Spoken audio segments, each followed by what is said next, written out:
Salam sejahtera dan salam sehat untuk kita semua.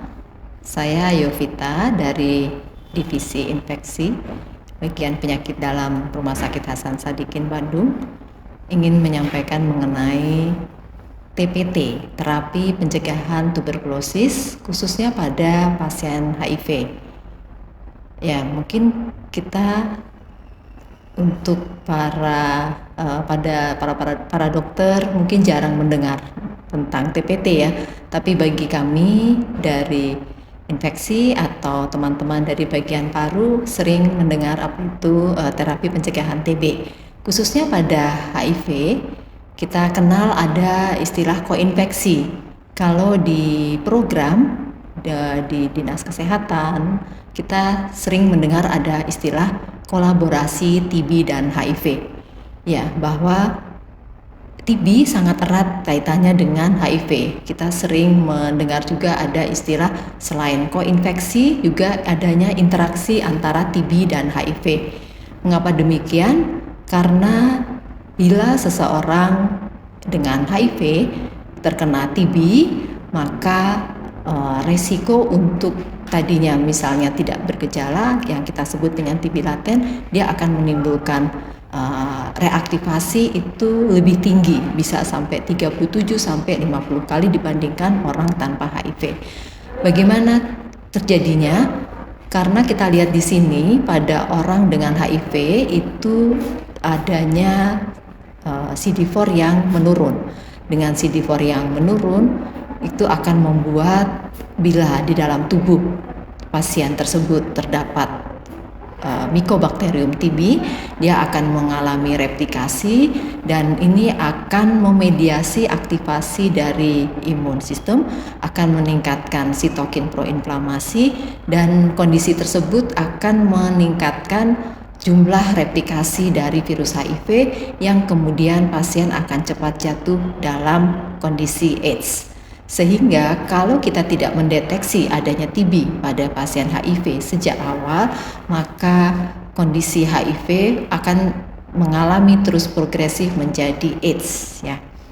Nah, ini untuk pentingnya bagaimana kita harus melakukan screening sejak awal sehingga kita bisa melakukan intervensi. Artinya kalau kita dapatkan pasien dengan gejala TB harus kita obati untuk menghambat kuman Mycobacterium dan mengurangi replikasi dari virus HIV.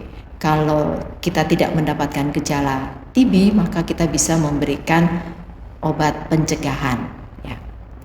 Sebenarnya sudah dikerjakan di beberapa tempat. Nah, yang sejak sekarang kita tahu bahwa implementasi penggunaan obat TB untuk pencegahan sudah hampir di seluruh wilayah di Indonesia, tapi pada saat awal di tahun 2012 itu kita baru berikan di sekitar 4 rumah sakit dan dari evaluasi selama 3 tahun, jadi ini hanya obat istilahnya dulu IPT ya, jadi itu isoniazid preventive therapy.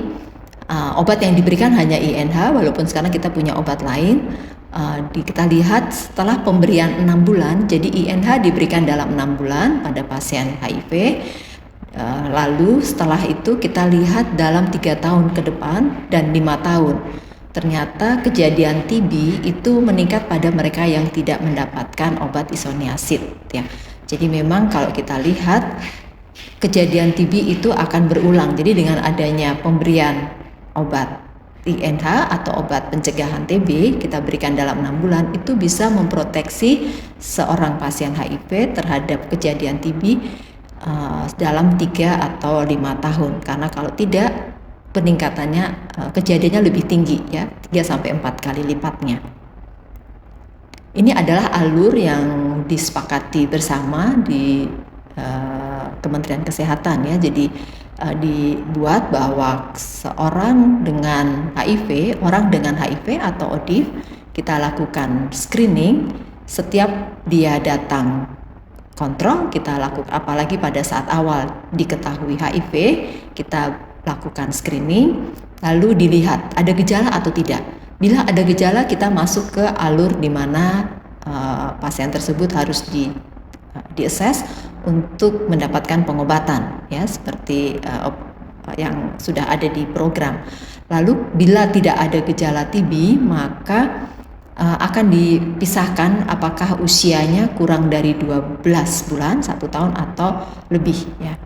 Kalau kurang, maka kita harus lihat lagi kontak ada tidak, kontak erat dengan pasien TB adakah atau tidak. Kalau ada, maka ini harus diberikan obat pencegahan TB, terlepas dari apakah dia ada kontraindikasi atau tidak ya. Memang nantinya harus dilihat lagi beberapa hal-hal yang kita perhatikan yang bisa mempengaruhi pengobatan. Misalnya pasien dengan riwayat pengobatan, misalnya pengobatan TB sebelumnya, apakah ada efek samping akibat obat atau ada penyakit lain, misalnya hepatitis. Nah, jadi itu untuk yang usia kurang dari 12 bulan kita lihat dari ada tidaknya kontak ya. Tapi kalau untuk di atas 12 bulan dan juga untuk pasien-pasien lainnya, pasien-pasien HIV lainnya, maka kita akan evaluasi dulu ada tidaknya kontraindikasi, baru kita bisa memberikan obat pencegahan TB. Ya, menurut WHO juga demikian. Jadi screening TB pada pasien HIV itu sebaiknya dikerjakan secara sistematik, artinya setiap pasien itu datang ya. Jadi pada saat awal dan setelah dan pada saat dia berobat, pada saat dia mengambil obat ARV ya. Gejala apa saja yang harus kita lihat, yaitu ada beberapa gejala, khususnya 4 gejala ini ya. Jadi apakah ada batuk, ada demam, ada penurunan berat badan, dan apakah ada keringat malam. Tapi kalau untuk anak usia kurang dari 10 tahun, yang kita lihat 4 gejala tersebut adalah apakah ada batuk, ada demam, lalu apakah berat badannya tidak naik, dan bagaimana apakah ada kontak pada pasien-pasien TB yang sedang dalam pengobatan ya. Bila ada salah satu, maka harus dilanjutkan dengan screening TB ya. Seperti kita sudah tahu bersama ya, dilakukan dengan misalnya pemeriksaan ronsen, torak foto bila ada, dan pemeriksaan sputum, kita deteksi ada tidaknya Mycobacterium TB dengan tes molekuler, dengan tes cepat molekuler ya, TCM, atau yang kita kenal dengan GeneXpert. Dan bila layanan tersebut ada fasilitas CRP, kita bisa lakukan juga dengan pemeriksaan CRP, dan terutama disarankan untuk dilakukan screening apabila CRP-nya lebih dari 5 mg per liter ya. Jadi setelah kita lihat apakah ada gejala dari 4 tadi, batuk, demam, penurunan berat badan, dan keringat malam, atau kalau pada anak kita tanyakan apakah ada kontak ya, maka kalau kita temukan salah satu ya harus dilanjutkan dengan tadi ya, penemuan apakah betul ini kasus TB atau bukan. Jadi dilakukan pemeriksaan sputum atau pemeriksaan toraks foto. Tapi kalau ternyata tidak kita dapatkan, maka kita berikan obat pencegahan TB ya. Tadi ya, nanti tergantung dari usia. Kalau usia kurang dari 12 bulan, maka kita lihat lagi kalau pasien itu HIV, maka kita lihat apakah ada kontak atau tidak ya. Ada istilah infeksi laten. Jadi umumnya yang kita kenal infeksi laten itu adalah mereka yang diketahui pada pemeriksaan. Mungkin kita sudah sering mendengar ya, pemeriksaan PPD 5TU atau tes tuberkulin ya, atau juga pemeriksaan menggunakan namanya IGRA ya. Hanya mungkin itu agak sedikit mahal ya dibandingkan pemeriksaan tes tuberkulin. Hanya kok tes tuberkulin pasien harus kembali lagi datang untuk kita pastikan apakah memang terdapat infeksi laten atau tidak. Jadi sebenarnya perbedaannya, infeksi laten itu jumlah kuman Mycobacteriumnya tidak sebanyak dengan bila seseorang mengalami TB disease atau penyakit TB ya. Jadi dengan dia kita sebut sebagai infeksi laten itu dia di dalam tubuhnya ada kuman Mycobacterium, tapi Mycobacterium itu tidak mampu mengeliminasinya secara sempurna ya. Jadi akhirnya tidak menimbulkan gejala. Dan sebenarnya kalau dia infeksi laten karena jumlahnya tidak terlalu banyak kumannya, kita masih bisa memberikan obat pencegahan TB dengan 1 atau 2 obat, cukup dengan 1-2 obat. Dibandingkan dengan orang yang kita sebut sebagai TB disease yang dengan penyakit TB yang bergejala, maka kita harus memberikan 4 obat ya, 3 atau 4 obat yang kita kenal selama ini. Ya, jadi sebenarnya terapi pencegahan TB tidak hanya pada HIV ya, mungkin yang sebelum-sebelumnya kita tahu bahwa diberikan juga pada anak-anak di bawah 5 tahun ya, biasa kita berikan, lalu juga sebenarnya pada terutama yang kontak ya, jadi pada anak-anak yang dengan kontak pasien TB atau yang memang pada orang TB yang terkonfirmasi ya, lalu juga pada kelompok-kelompok yang mempunyai resiko untuk terjadinya TB, yaitu mereka yang yang kita sebut sebagai kelompok imunokompromis ya. Jadi bisa misalnya pada diabetes, pada kasus-kasus reumatologi, lupus, atau yang mendapatkan pengobatan obat-obat imunosupresan yang menurunkan daya tahan tubuh, dan juga pada mereka yang berada di sekolah berasrama atau warga binaan pemasyarakatan, bahkan juga petugas kesehatan dan pengguna narkoba suntik. Ini mereka mempunyai resiko untuk terinfeksi TB atau TB yang tadinya laten menjadi aktif kembali itu cukup tinggi. Jadi memang sasarannya adalah, khususnya yang kita bahas di sini saat ini adalah pada HIV. Pada HIV itu apakah dia baru mendapatkan terapi TB, juga bisa diberikan terapi pencegahan TB ya. Lalu juga pada ibu hamil, kemudian jadi aman untuk ibu hamil juga, dan pada mereka yang sedang dalam pengobatan ARV, dan khususnya untuk yang tadi anak kurang dari 12 bulan adalah ya bila ada kontak TB. Jadi kita harus tanyakan tadi ya, setelah kita screening tidak ada gejala, lalu kita tanyakan kembali riwayat penyakit sebelumnya, apakah ada hepatitis B dan C yang kita harus waspadai karena obat-obat ini akan mempengaruhi fungsi hati.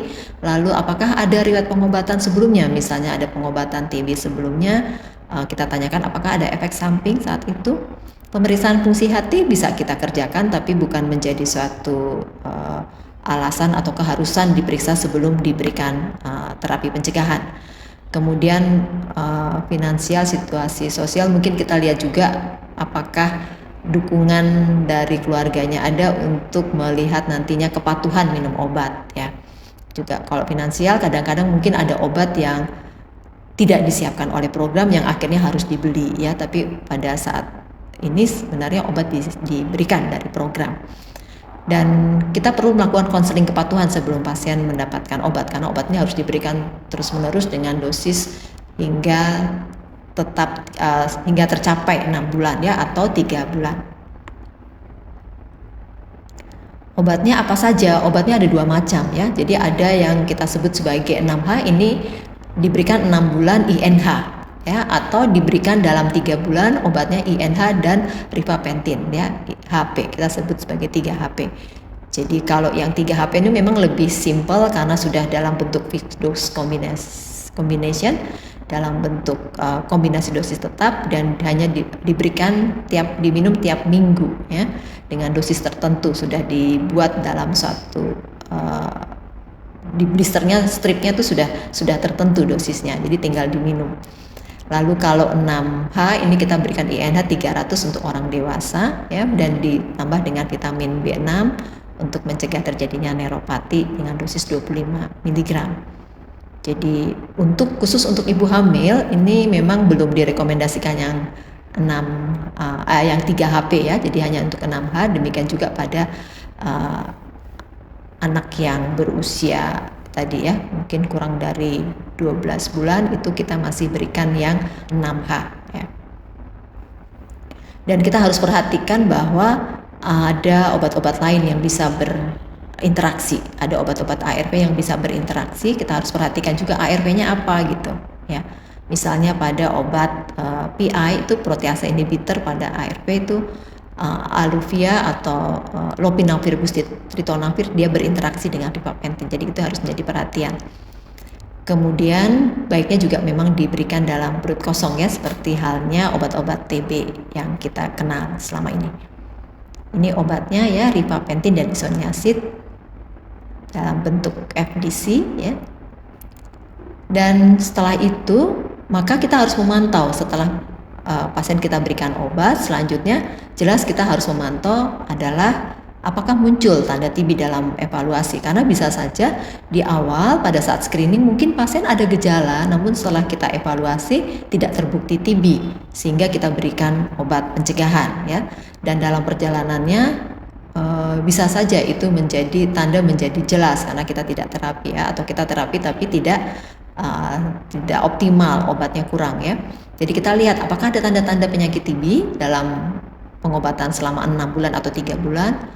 Anamnesis seperti yang tadi, gejala batuk, demam, dan penurunan berat badan atau keringat malam.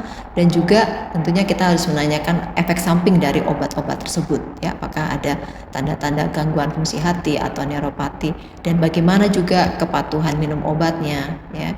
Karena pasien tidak hanya mendapatkan obat pencegahan TB tapi juga mendapatkan pengobatan ARV pada pasien HIV ya. Atau ada juga obat-obat lain yang dia minum, misalnya pencegahan untuk PCP, jadi dia minum cotrimoxazole. Dan tentunya ini berkaitan, kepatuhan ini berkaitan dengan adanya dukungan atau tidak dari lingkungannya ya. Dan setelah selesai mendapatkan pengobatan, maka tadi ya, karena proteksi obat ini dalam 3-5 tahun ya, kita baiknya juga dalam 3 tahun ke depan kita melakukan pemantauan. Jadi setiap pasien kontrol kita menanyakan gejala-gejala, 4 gejala yang tadi. Jadi mencari apakah memang ada tanda-tanda TB setelah minum obat pencegahan. Ya, saya rasa itu saja. Ini ada beberapa pedoman dari WHO yang bisa para dokter membaca kalau belum jelas, tapi mudah-mudahan apa yang saya sampaikan ini bisa jelas. Terima kasih.